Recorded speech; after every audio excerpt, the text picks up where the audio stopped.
Naging tulay ang tinaguriang Sadako Girl ng Makati City para masagip ng gobyerno ang ilan pa sa mga kapatid nating homeless o walang tirahan sa Metro Manila. Para sa detalye, makakausap natin sa linya ng telepono si Laila Pangilinan. Laila, ano ba itong programa ng DSWD para sa homeless?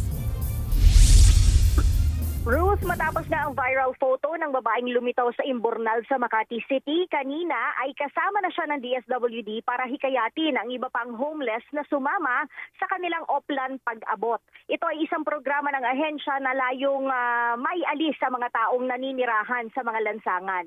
Sa tulong ni alias Teresa, nakita ang ilan sa kanila sa paanan ng Skyway kung saan sila mahimbing na natutulog.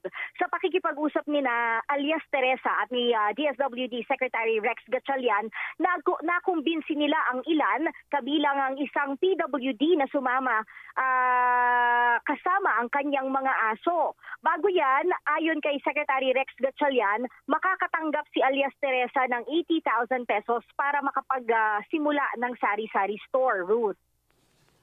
Laila, bukod ba dyan kay sa nakausap ng DSWD, may sinabi na ba sila kung ilan pa yung talagang plano nilang tulungan ng mga homeless?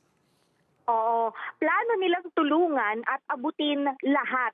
So Ruth, sa tala ng DSWD, higit 10,000 individual ang homeless o walang tirahan sa Metro Manila. Halos kalahati na ng bilang ang nakausap at natulungan ng ahensya.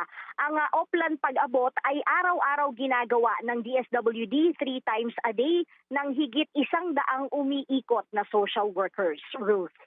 Yan po ang Express Report ni Laila Pangilinan. Mga kapatid, ako po si Ruth Cabal. Maging maalam at may pakialam sa mga may init at rumaratsadang balita sa Frontline Express. Para maging updated sa balitaan, mag-subscribe lang sa social media pages ng News 5.